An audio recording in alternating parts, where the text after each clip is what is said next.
Hello, good morning, good afternoon, good evening, and welcome wherever you are to the latest edition of Ask an Atheist. Now, those of you who know the schedule by now will maybe have just been watching Global Atheist News, which is the show that goes out just before this one on the same channels. That's our weekly review of how religion impacts humanity. Take a look at it if you get a chance. Now, tonight's guest is a delightful Ghanaian young lady who I've met when she's visited London here. And I've also been to Ghana myself more than once. I think it must be 3 or 4 times by now. And so we can talk about various parts of Ghana that we both know. And I know that she went to the university there. So let me introduce you to Roslyn Mould. Hello, Ros. How the devil are you? Fine, thank you. How are you? Good. Yeah, I'm fine too, thank you. Great. Yes. Thanks for having me here. Well, you're welcome. Thank you for coming. I must say that the poster I made with your glamorous picture attracted quite a lot of interest. Oh, wow, thanks. I'll take that as a compliment. So, yeah. So I hope it produces a little audience for us tonight. Anyway, before we went live, we were having a little natter about Ghana, and I remember now my last visit was in 2007 when there was a solar eclipse and totality happened in a narrow strip of countries around the planet, one of which was Ghana. So yeah. we all came, pretty much the whole household, transplanted itself to Ghana. I brought a friend of mine along too. And we met up in Takoradi, well, outside Takoradi, and watched the eclipse. And it was very eerie experience. Yes, I remember it like it was yesterday. At the time, I was in the university. I was probably my second or third year. And of course, we were all anticipating that event. So everybody was purchasing these glasses, to pack their race and everything. And I remember that, it was eerie in the sense that it seemed like it was dawn once the covering, the eclipse started happening, and everywhere was blue. It wasn't just the sky, like everywhere was just this beautiful blue glow. And it lasted for about 15 minutes or so, if I can remember. And and then it was gone. And everybody, like, I was in the capital, Accra, and it's like everything was at a standstill, and everybody was just letting it all in, the beauty of nature, it's just amazing. Yeah, so definitely you can use that as a way to remember when you were in Ghana and had to experience that. Yeah. Yes. I hope we do again in our lifetime, but it was one of those times that we get to experience. Well, the astronomer can tell us when the next eclipse will be and where totality will happen. So we will meet up somewhere in the world next time and see it all again. But you're right. Even the birds stopped singing, thought it was nighttime, and then started up again when the sun was revealed after the moon had passed over. Yeah, quite an experience. Yes. We went to a restaurant. Was it Captain Hook's? Hook's restaurant. In Accra, one in Takoradi. Yes. Very good restaurant. Yes, that's right. Yes. Then it serves good fish. Yes. But of course, typical Ghanaian, the service is appalling. You sit and wait for hours. I know.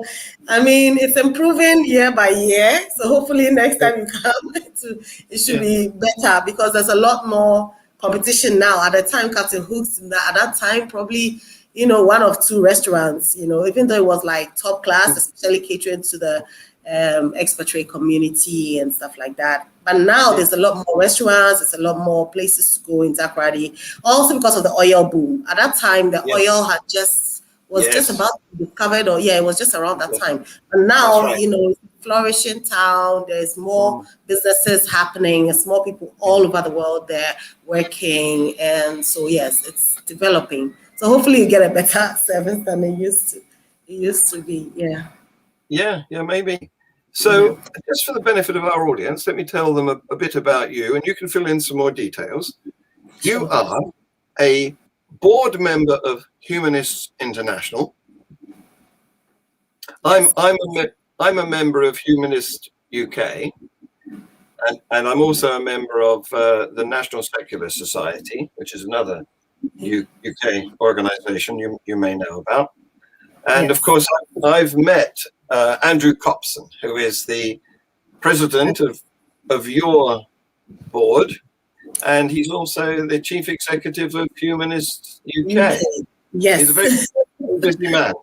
Yes, You're also the coordinator of the West African Humanist Network. Tell us a bit about that. What's that? Yes. So it was just after that time I had been working in the youth section of Humanists International, which was then called International Humanist and Ethical Youth Organization, AHEO, the African Working Group. I was elected as the secretary, which I did for 2 years, and then I was elected as the chair for the African Working Group. And so, during that time, I came to work a lot with so many individuals and African humanist organizations across the continent, and so I got to, help develop so many of the groups. I got to be the go-to person, if you want to know how to organize or seek for or develop your group and stuff like that. And so I got to form all these connections and relationships with individuals, African humanist individuals and organizations. And so at a point, during that time as well, I got to organize the second West African Humanist Conference in Ghana, and also other all-African, Pan-African humanist conferences. One in Kenya, and I had another one in Nigeria. So in Nigeria, even though there were other humanists that came from the eastern part of Africa as well to attend that event, they got to see my face. They got to really know me as a person, with the work I had been doing for Africa, especially with West Africa. And so there was a need to create some kind of network that focused on the West African humanist organizations, especially as I'm at West Africa myself from Ghana. So, and to focus on certain issues that affect the humanists, around there, and also to seek out more African humanists and organizations, because there's so many other countries that we haven't met anyone there, or there's probably a humanist out there, an atheist out there, a secularist out there that feels alone in their own country. But I could focus on that, then I could concentrate on trying to seek them out and make them part of the network, so that even if they don't have a local humanist organization in Liberia, not in Liberia, they have one now, but in countries like the Francophone countries, Burkina Faso, Ivory Coast, Togo, other countries, that then they can be part of, even Guinea, Conakry, and all these other countries somewhere, around the West Africa, because so far Ghana and Nigeria have been the most active, and Nigeria has been having organized humanist networks since the 90s, like over 20 years ago. So, it's about time that by now there should be a lot more focus for West Africa, especially because I'm West African. And I speak a bit of French. So, most of the countries are French or British colonized, and because I study French, and also I have a degree in modern languages and linguistics from the University of Ghana, and also because I am English speaking, I'm from an English speaking country, so I was selected for that. It's beginning to take off a bit in Kenya, though, I think, isn't it? Yes. No, for a while now. I would say about 3 years now. If not more, yes. There's been the Kenya Humanist Organization. The most active is Atheists in Kenya. That has been, very upfront with their president, Harrison Mumia. He's been, challenging governments, challenging the status quo when it comes to cultural, religious, dogmatic superstition and all those things. He's been really upfront at challenging people, in even the media, he's always on in the media. Yes. So yeah, he's one of those that, we are very proud of for, putting atheism on the map in Kenya, because before it wasn't it wasn't so well known. Or the idea of atheism wasn't even that understood or known in Kenya. You're right. Harris Lumia has done a lot of good work. He organized an event in a hotel in Kenya. I can't remember the name of the hotel or the city where he organized it, but it was an online, because they are based in the capital, Nairobi. But he's done several events at hotels, so I'm not sure which one you're talking about. If it was the God debate about the existence of God, right. He's done a couple of that as well. Yes. Yes, and I did a presentation for him. Wow. Okay. And I watched it being screened in the hotel, so it was a remote experience for me. But I guess does some of your activism take you traveling? Have you been around Africa? Yes, prior to that, first of all, I want to commend you for supporting, African humanist organizations. And I hope that, the listeners out there, anyone who thinks that they would like to, be part of it as well and share that experience. I'm sure every group will be, open to that here in Africa. So prior to that, prior to being active in like humanism and stuff like, I had traveled around West Africa. I used to be a fashion top model in Ghana. And so I did travel, to Ivory Coast, to Benin. Why doesn't that surprise me that you were a top model? Yes, I was younger and slimmer, and I guess I had a passion for showing my self-confidence and promoting African fashion. Basically, I'm not the most fashionable person. Personally, I'm a bit of a tomboy, but I do appreciate African arts and culture and fashion. And so, yes, it was one of the things I went into it. And also, I love the career as a model, because it taught me discipline. It taught me a lot of, focus, and a lot of work goes into it than just looking pretty or something like that. But so definitely, I think probably that experience has helped me as an activist now. So I did go to Benin. I was in Ivory Coast, and I modeled for an agency in Nigeria, for a couple of months before. Since I got to be part of the humanist movement, especially with Humanists International, then IHEU, was when I got the opportunity, because Humanist Association of Ghana became a member organization, and I became a president at a point. I was elected president, and also my position with a young humanist group. So when I was able to travel, I was given the opportunity to attend certain conferences. The first one was in Malta. I believe that was in 2016. And that was the first time I had taken a flight outside of Africa. Yes. That was the first time. And it was a great experience, like traveling to Amsterdam and then, Malta, meeting Maltese Humanist Association. I met now late President Ramon Kasha, very nice person, and I am so privileged that I got to meet him. And it's sad to know that he's left us, he's passed on. But I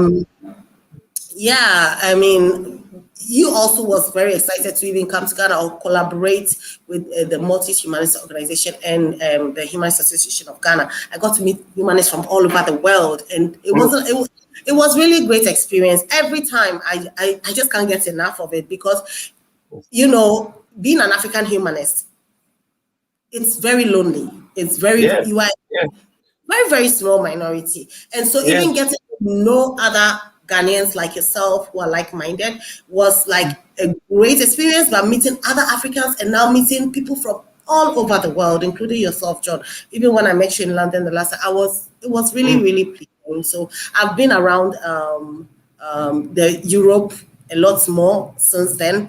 And I was elected in 2019 in Iceland, and I got to meet the president of Iceland. Yes. What a great experience. So there's so many amazing people I've met during my travels, and it's been a great experience, and I just enjoy. I mean, that's a little privilege I can do, because this was not what I was thinking was going to change my life when I became an atheist. The day I just decided, you know what, I'm not going to believe in any supernatural being. Little did I know it was going to bring me this far and bring me to be on your show today, so. Oh, great. Thank you for coming. Thank you for coming on the show. But I expect you know Leo Igwe too, don't you? Yes. So in 2012, when the Humanist Association of Ghana was practically just born, like a little baby, we just beginning to find our way on. Wow, we just met other people like us, and then we started this group, and the Young Humanists International, or then AHEO at the time, entrusted us to organize the first West African Humanist conference here in Accra. And some of us were barely out of the closet, including myself. I hadn't even come out yet to family, friends, nothing. And I was helping my, fellow humanists to organize an international conference like this. And Leo attended the event. He was a speaker, and he spoke especially on his work he's been doing. At the time, he was doing his thesis on witchcraft accusations based on data in the northern part of Ghana. Ghana was the only country then that had literally witch camps, as in people are banished from their homes, accused of witchcraft, banished from their homes, or flee from their homes before they are even lynched or killed, to these camps. And so they've been labeled witch camps. And Ghana at that time had about 8 of them, with at least 200 people in each camp. And Leo had been doing a lot of, research on the stories of these women. 99% of them, almost all of them are women that are accused. Hardly any of the men are accused. And so, to find out where the basis of these accusations are coming from, how these people are accused, what happens, their stories from the past and the present, and he's still doing a lot of work on that, and especially in other African. So I got to know him, and he became my mentor. Somehow he became like a mentor to me, and teaching me the steps on how to do organized humanism, how to bring us together, and in order for us to be able to achieve something or promote the concept of humanism, the philosophy. He's still working on that, because he was interviewed a couple of weeks ago, I think, because there's a court case. Unusually, the son of one of the ladies who's been accused of witchcraft and been threatened with, I don't know, stoning to death or something, the son has got involved with, I can't remember the details of this, but he's made an appeal for her not to be treated so badly. And it made, there was an interview, a radio interview in one of the Nigerian radio stations, which I could put the link to it in the details underneath this underneath his show. Yes. I know he's dealt with a lot of cases. I think one of the biggest one, he was sued for what, $1 million or something like that, huge amount of money, by one of these pastors called Helen Ukpabio. And Leo has been a thorn in her flesh, because this woman wrote books and made a movie teaching Nigerians how to identify if your child is a witch. And a lot of parents have, fallen for this and hurt their children, tortured, killed, a lot of children have had to undergo. So I really commend Leo, because if people like him are not there, these children are, have no one to speak for them. They have no voice. No. Yes. This is why it made the news, because it's very unusual for somebody to defend somebody who's accused of witchcraft. What normally happens is everybody runs away and pretends not to know that person and just lets them go and suffer whatever fate befalls them. If I accuse you of witchcraft, how do you prove to me that you are not a witch? Well, it's ridiculous, isn't it? Yes. Yes. So tell us a bit more about your journey. How did, because I know you were raised in a Christian family, because in that part of Ghana, not the north where it's Muslim, but in the southern part of Ghana, pretty much everyone is a Christian. 95% of the population or something like that. Yes. So yeah, sorry. So I guess you were raised going to church in a Christian, some sort of form of Christianity, one sect or another. And yes. So basically, yes, you're right. The northern part of Ghana is scarcely populated, but it's predominantly Muslim. And 70% of the country is more Christian. And then a few other religions. We have so many, the Rastafarianism, Ekanka, Hinduism, Buddhism. There's little pockets of so many other religions. But the major, 95% of the country, which is about 30 million plus people now, is religious. So even there was a Gallup poll in 2012 that said Ghana was the most religious country in the world. And it's believable because everybody, your greeting, like when you wake up in the morning, everything is religious around you. You can't escape religion in this country or some form of spiritual belief. It's everywhere. And so, yes, I was also born in a Catholic home. I was raised Catholic, but my father's side of the family is Anglican, and my mother's side is Catholic. But I guess they decided to get baptized, my sister and I, in the Catholic Church. And then from there, we attended Catholic schools. If one of your parents is Catholic, they're sort of sworn to raise you as a Catholic. And the other one has to step aside and let that happen. I was even because in most families, the woman has converted to the man's religion or denomination. And so I still don't know the answer to that, why they, I'm sure my dad didn't mind that my sister and I were raised Catholic because, it's quite similar to the, Church of England, the Anglican Church anyway. So I guess he probably just didn't mind. And also, most of the best schools, in the country are Catholic schools. They've been there since, the colonization and all that pre-independence. And so I attended, my son and I attended St. Teresa's School, primary and junior high school. And then from there, I attended my mother's school and my grandmother's senior high school, which is Holy Child School, which is also a very Catholic school. So by the time I was in primary school, I had my first Holy Communion. It's a very big event and everybody celebrates you. And then in senior high school, I chose to do the confirmation of the Holy Spirit at the time. And at the time, I also met other students who were Christian, but not necessarily Catholic. They belong to this charismatic evangelical kind of churches. And one of them convinced me to come visit their meetings. And I found it interesting, and I felt like I wanted to expand my horizons and my spirituality. So I started attending these kind of churches and praying, trying to get, I became born again at a point. Yes. And yes, and I felt spiritual and whole and all that. So when anybody says I don't know what I'm talking about, I know what I'm talking about because I've experienced and I felt that it's kind of like some placebo thing. I don't know what it is, but yes, you feel in the spirit and all that.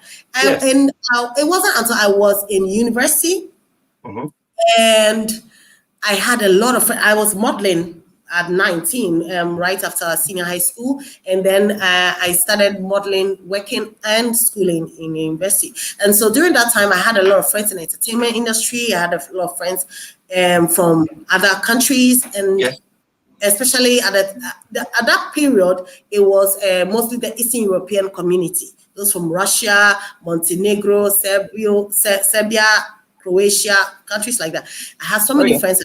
And it was amazing that most of them had experienced the war in the 90s that happened in Serbia and Sarajevo and Bosnia and all those things. And they're not that religious. They were, because they were all baptized Christian because it's a state thing. Once you're born, you're baptized in the church. But they were not religious. And I was like, no, how? Like, I also didn't understand it. Why would somebody not believe in God? There is God.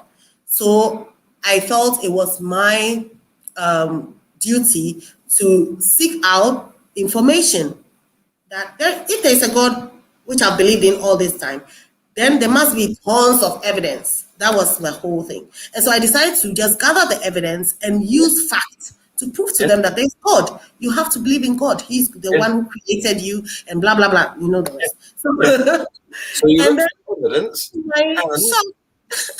As I read more, I was watching a lot more documentaries than even reading. I was watching documentaries on our cable TV, on the history channels. Whenever I hear, Easter is around the corner and there's going to be a documentary about Jesus and his life. And I'm like, yay, let's watch that. And then I go and it's all these archaeologists, historians, learned people from, the University of, from England or Yale and all these, universities, top universities, Ivy League universities in the US, in Europe, and so on. And these people know what they're talking about. They've studied theology, they've studied so many, and they are telling me a whole completely different narrative. Yes. About the existence of Christ. And I'm like, what?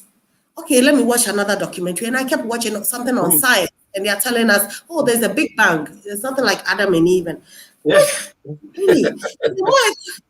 I'm like, how is it that everything I've come to know and believed in is a complete lie? I was not even given a choice to know that there's an alternative way of defining who you are as a person or how you came to be.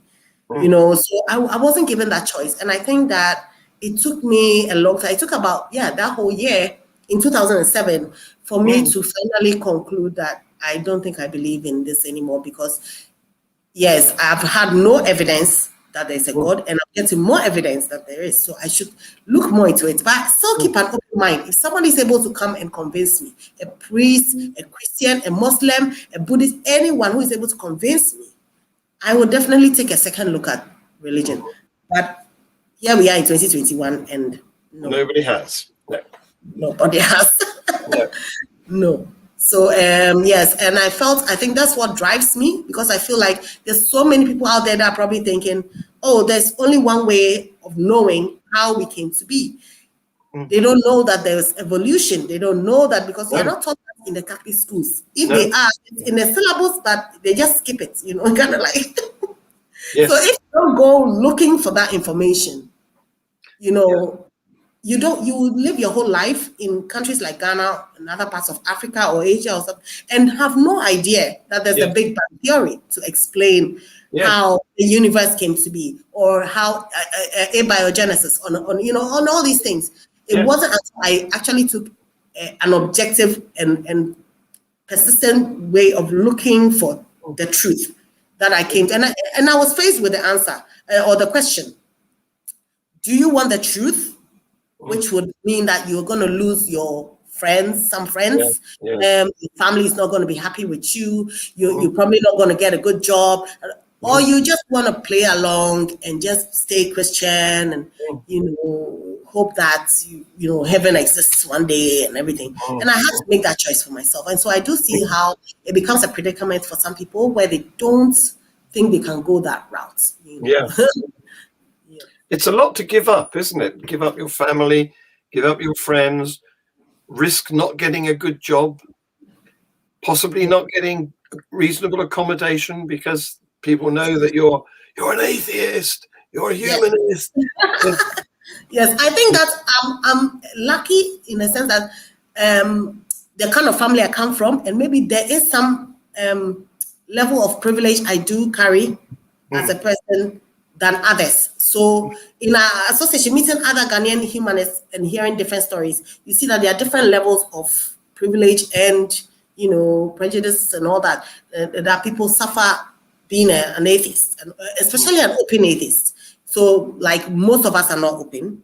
Most of us, the only safe space they had was the Humanist Association of Ghana when we were having a meeting. And sometimes they have to even tell their family, I'm going for choir practice, something like that, just so they can meet. Yes. And yes, some that did come out and thought, my family would be fine with it. were, disappointed to know that their families threatened them, if you don't come back to the church and, believe in God, you're not going to pay your school fees, you're not going to finish school and stuff like that. If you at work, you have to pretend. And, most jobs here in Ghana, you have to pray before work starts. And, today John prays, the next day Roslyn has to pray. And you are forced to pray. And if you say you are an atheist, it could mean that, okay, we can't trust you. Because yes.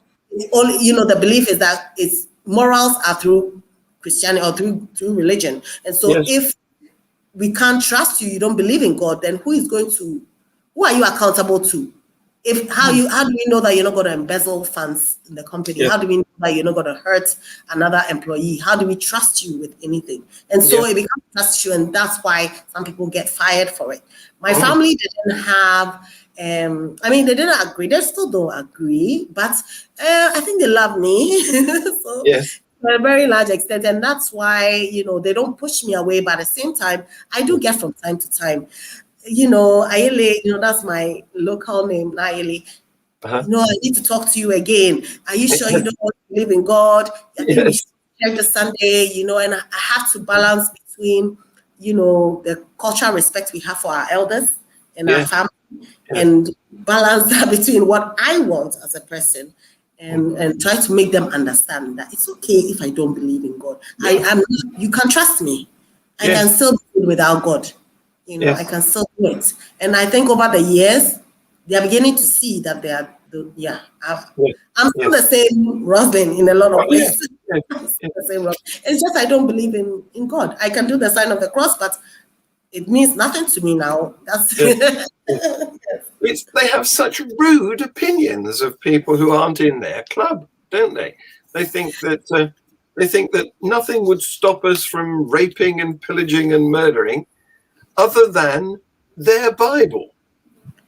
Which is, yes. But in a way, John, I start to see that it's not just them. I think it's just indoctrination. They are victims of indoctrination themselves. And that's why sometimes I do sympathize with Christians and I don't get angry. Because I went through that phase of just being, look, leave me alone. I'm the angry atheist phase of, why did you even indoctrinate me? Why did you make me believe this? And I'm talking about society in general, not just my family. My school, my teachers, my favorite teachers, my friends, everybody believes in it. So, you can't blame one person. It's the entire environment that you're brought up in. And so I get to the point that, okay, I'm here, okay, I don't intend to move out of my country. How do I make my country a lot more accommodating of atheists like me? So we can also have our space. And it happened. And so even through the activism we did as a group and our meetings and stuff, inviting people, opening it up to anyone else who wants to have secular conversations or conversations based on free thought, whether you are Christian, Muslim, whatever, you come and we can talk. And it's helped people get to know, wow, okay, because they thought atheism was scary or something like that. But again, it's just normal people from all walks of life. And we also, when I was president, what I did was that a lot of us found groups that have the same similar interests. So, for example, we are passionate about the environment. So if we hear there's a group, a legitimate group that is doing something amazing for the environment, we go and support. And then they go like, who are you people? And we're like, we are atheists. We are here to support the planets, and, protect the planet and promote environmentalism. And you're like, wow, atheists care about that. Yes. Like, we care about that. If it comes to women's rights, they are there, And then you're like, who are you guys? And you're like, yeah, we are feminists too. We are atheists, but we believe that, especially women should be, treated equally or given equity as men or any other gender, and blah, blah, blah. Go to the LGBT community, same thing. And so they've got to see, oh, wow, so now we know atheists. Because before, a lot of people meet, oh, wow, never met an atheist before. But now they put a face to atheism and humanism. It made it easier for them to approach us. And then when they were organizing their programs, they would invite me or invite some other humanists on their program to come and give a humanist perspective or a secular perspective or an atheist perspective. And I feel like other groups can learn from that. And I always try to encourage that, there's this divide And I think that the most divisive is religion. I don't see atheism as being divisive. Atheism is saying all of us, we have one thing in common. We don't believe in anything supernatural, period. That's right. And that unites us. Yes. That's the basic thing. Yes. And humanism even unites us further when we all come together, with a common goal or how do you call it, motive or objective. Yes.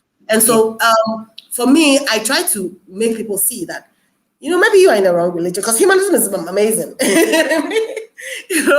It brings all of us together. It helps you to be able to relate to people and be tolerant of people, whether based on their sexual orientation, gender, race, tribe, whatever, even religion. We can relate to you. And so it is something to be afraid of. We are not going to eat your babies or whatever, whatever ideas you have about atheism. No, we might not have a God who, and a book that tells us don't steal, don't do that. But I think it makes a lot of sense. If I don't steal from my neighbor, if I don't kill my neighbor, if I don't, first of all, I don't want to go to jail either. But other than that, I think it makes sense as social beings not to do anything to offend the other person or yourself or to hurt yourself. So absolutely. You're right, of course, that it's the religions that are the most divisive parts of society, because they want to have everyone agree with them. And if you don't agree with them, then you're another person. You're not part of the club. Even amongst themselves as religious people, because the Christians act like, oh, God is love and we love everybody. But then when it gets to a certain point, then they go like, no, we don't want the Muslims. We don't want the girls wearing hijabis to our Christian schools. And we don't want Rastafarians wearing their dreadlocks to our schools because it's a Christian school and things like that. And I'm like, I thought you said your God is, loves everybody. All of a sudden he doesn't love gay people that much, or he doesn't love, and then it becomes an issue. And so even amongst religious people, it becomes a problem. And I've even noticed that there was one time my late grand aunt and my grandma were trying to convince me to come back to believing in God. And my grandma is Catholic, but my grand aunt is Jehovah's Witness. So they were both talking about, agreeing to a certain level, God is this and God is that and that. And then they get to a certain and then they go like, no, I don't agree with you on that. And then this one, no, I don't agree with you on that. And then, it becomes separate because the witnesses believe in heaven in a different concept. And this one believes in And then I was just quiet, and then I just realized they were both disagreeing with each other. And I'm like, see, you can't even agree. And where's this God to come and explain anything to us? Yes, that's right. Well, if one person's God or belief system is not another person's God or belief system, what does that tell us about gods and belief systems? Does it tell us that they are reliable sources of information or not? No. They are silent and most likely non-existent in the first place. And yes, it's just more difficult to explain that to somebody who is embedded it in their identity. So deeply, they can't understand any other way to separate themselves and put themselves, with reason rather than with faith. It's odd how everyone's God always agrees with them, isn't it? Yes, or they only see visions of the same God that they worship, because my prophet saw this. Yes, he's not seeing the prophet Muhammad. He's not seeing Buddha because he believes in Jesus Christ. So he's seeing Jesus all the time. And he tries to explain these things and people don't really get it. Yeah. And the thing of it is, with Africa, we already have an African traditional worship. Yes. But through colonization that brought missionaries, that brought Christianity especially, we demonized our own African culture. And I don't know how it was really taught to our ancestors at the time, because it's become like, even though a lot of people are Christian now, they still believe in the existence of smaller gods. That is our traditional gods. They still believe those exist. And to a certain extent, they're even more afraid of those gods because those because can kill and yes, according to their beliefs. Yes, so they are even they still have those traditional beliefs, but they try to distance themselves away from it when they go into Christianity. And so it's changed a lot of our traditional ceremonies and things like that, because before we should have been pouring libation to the gods.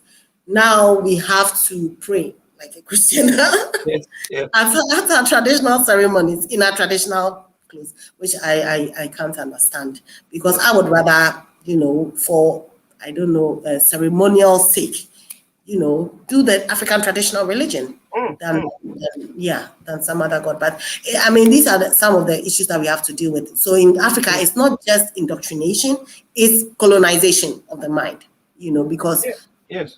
since that time, it's been so embedded into us and into our culture that people cannot remember our culture pre-colonial times. Yeah. Well, I had a discussion with somebody once about whether belief was a choice or not. And I said, well, you can choose not to believe in it. You can leave your belief behind, like you've done, for example. So therefore, it must be a choice. And this person said, well, did you choose to speak English?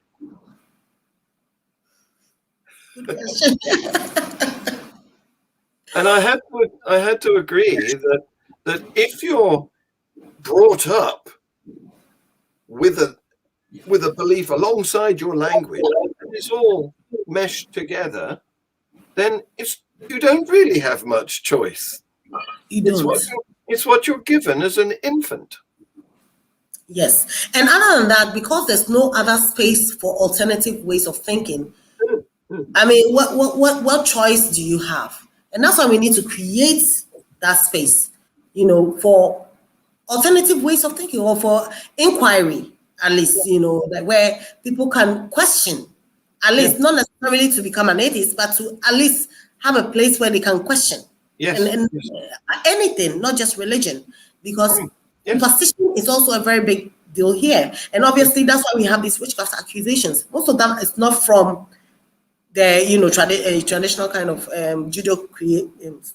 Judeo-Christian or Muslim Islamic beliefs. These are from traditional beliefs, and these are from superstitious beliefs as well. And so with Africa, we need a lot more of these spaces where we can at least question without fear of condemnation or discrimination and stuff like that. And especially in our media, the thing of it is that the churches have taken over. Yes. These evangelical churches, especially being supported by a lot of evangelical churches from the United States. And so they have a lot of money to pump through the media. I mean, and that's why religion keeps getting bigger and bigger. We are seeing it everywhere, more and more and more, rather than other alternative ways of thought. If atheism or secularism could rise to the point where people are more interested in knowing facts and reason, then we could have more programs in our media that talk more about that than basing it on faith and other things like that. Yeah. Well, you're right. It's partly due to American evangelical missionaries who, as you say, are very rich and can spread their message and make it look attractive by splashing money about. Yes. And that's not helping, I'm afraid. But this last week, TB Joshua, he had his YouTube channel banned. Yes. Good news. I saw the caption, but I didn't read into how and why they did that. But even in Ghana, there's been so many cases. I mean, in the last few months, there's been a backlash against the LGBT community, because the LGBT community, one of the groups of which I'm a board member, opened an office, and which was attended by the Australian ambassador, the Dutch ambassador, and the ambassador to the EU. And all of a sudden, these Christian homophobes and religious homophobes started panicking, and were able to get the police to close down the office. And now they want to pass a private membership bill. So we're dealing with that issue, and then not soon after, there was this recent case of Rastafarian students who had passed with flying colors into senior high school, but were denied access into the school unless they cut off their hair. And because, yes, it's a Christian school and that's their rules. So, yeah, the kids shouldn't go to school, which is against their right to education. So they were dealing with that. And then there was the issue of two boys murdering a 10-year-old boy, a friend of theirs, because they had been seeing it in the media on TV for a long time that there was this traditional priestess, which they call malam, or like in other countries they call it like a shaman or something. And she was, they claimed that she told them to go and kill their friend so that they can make money out of it. Like it's called a money ritual. So when you kill your friend, you bring the blood. I don't know what she's going to use with parts of his body or blood, but then she can get the gods to give you money and you become rich. And there are so many people that believe in it, Christian or not. There are so many people in this country that believe that actually can happen.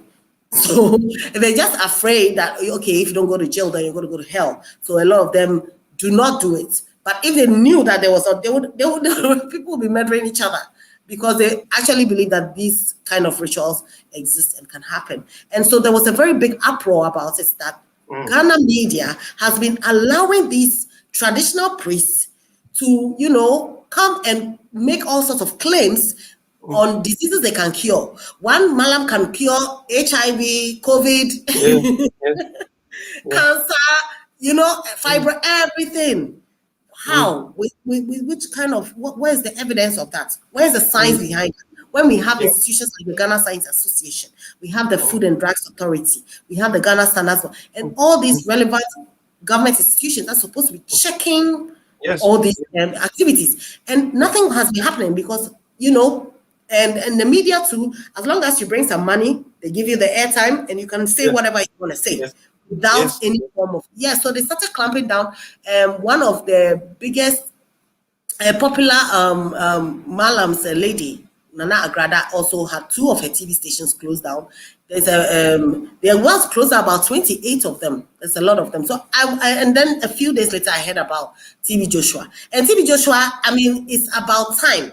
Yes. Because the man has been faking faith healing for a long time, for almost a decade, if not more, in his churches. There was even a time where it was so big in Ghana that people were taking buses to Nigeria. I think because of COVID and all the borders are closed on the land, so people are not going anymore. But people used to sell everything they have to take a bus to go and see TB Joshua. Yes. In the hope that he's going to heal them or he's going to bring prosperity in their lives. And all these prosperity gospel churches all over the place. It's such a deception, isn't it? Do you know, it even happens occasionally in this country, here in England, because a few years ago, all the Christian churches in the city of Bath got together and printed some leaflets and started standing on the street corners giving out these leaflets.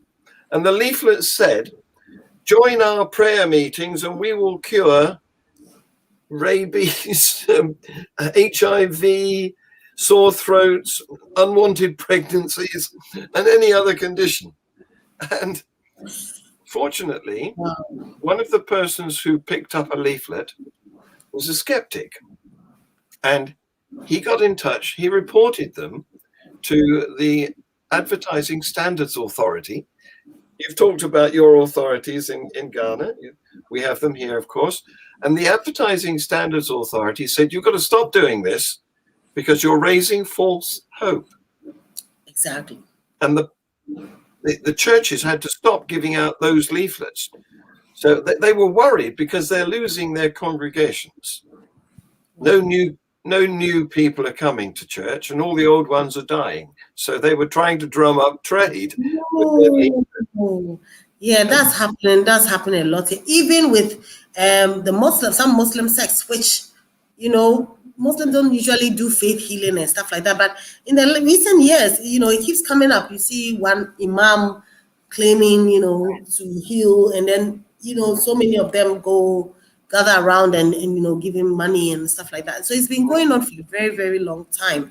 And, how are we going to do it when we are such a marginalized group in this country. First of all, our rights are even not respected. A lot of people are afraid to come out to their family and friends that they are atheists or humanists. And then to go without any resources or legal backing to fight these systems. It's not easy. But of course, it's something that we know it's not just about us. It's bigger than us. It's about our country. It's about the next generation. It's about our survival as Ghanaians, as Africans.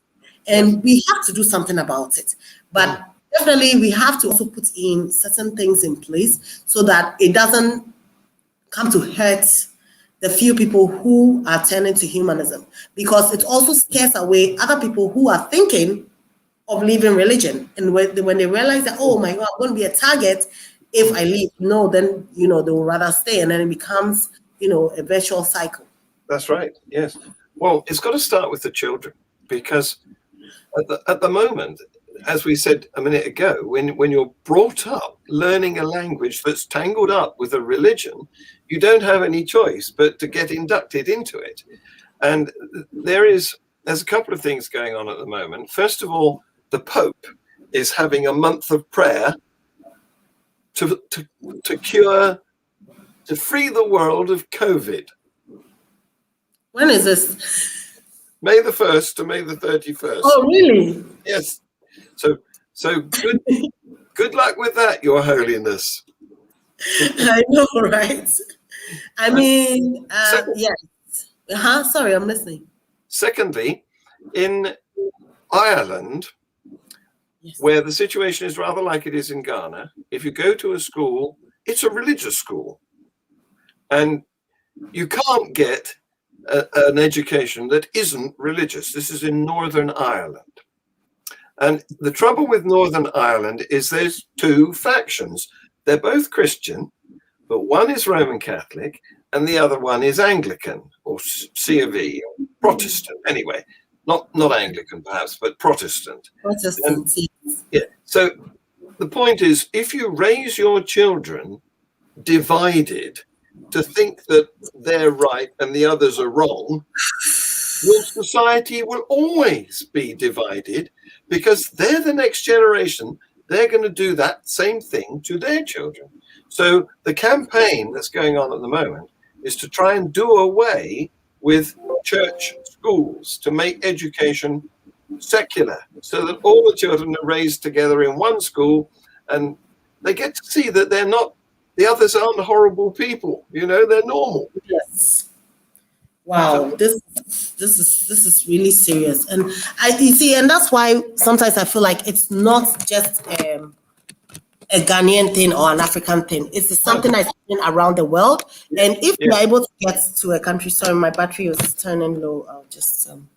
So your compatriot, your fellow campaigner in Northern Ireland, Boyd Sleater, he's a leader of the humanism movement in Northern Ireland.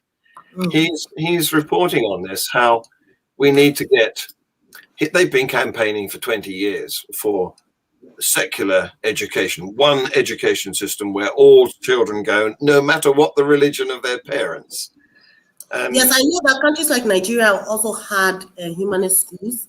Uganda has Kasese humanist school, I know of. Kenya, there's humanist schools. Yeah. So it's starting. It's starting. Yes.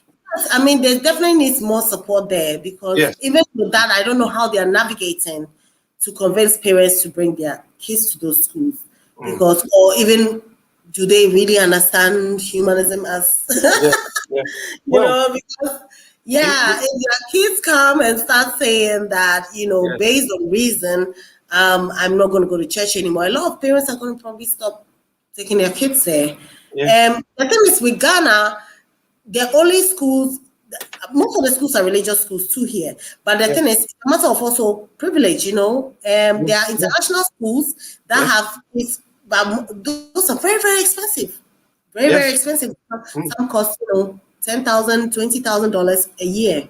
And not every average Ghanaian can afford that. No. But that's the type of school where your kids are not going to be forced to cut their dreadlocks because they are Rastafarian, or to pray in a certain way because they are, there are people, from all walks of life, and, they keep their religion separate or private from the happens in the school. But those are very, very expensive. And so some people like me, we are left with very little. You know, it's either I'm going to have to be a millionaire so I can have my kids go to those kind of schools, or to homeschool might be another option. I know some parents that have had to succumb to homeschooling so that they don't have to face kind of things. But you know, your kids will not get that socialized with other children until going to university or something like that, which is unfortunate. You see, so it's a global problem, and I think that as atheists, if we come together all over the world, because just leaving it to Ghanaian atheists or Kenyan atheists is not going to make the movement move forward. You understand? Because the thing is, for example, okay, if a British or Humanist UK builds a humanist school here, you'll be surprised to know that it's other British who are relocated here to work will be the ones to send their children to those schools. You understand? But if, any average British person, Ghanaian with a British passport or something like that, these are the schools that they would like to take their kids to, rather than the religious ones here. So it's like, it's not just for the benefit of Ghanaians. No. It's for the benefit of, anyone at all, when you build these schools. And so we hope that, it's a dream that we don't have to go to, because I honestly wish that I was given an alternative. That I could, if I knew that, there's this humanist school here, it's also a very, very good school, and there's the Catholic school here, is very, very good school as well, and the Muslim school too, very good school. Which one would you like to attend?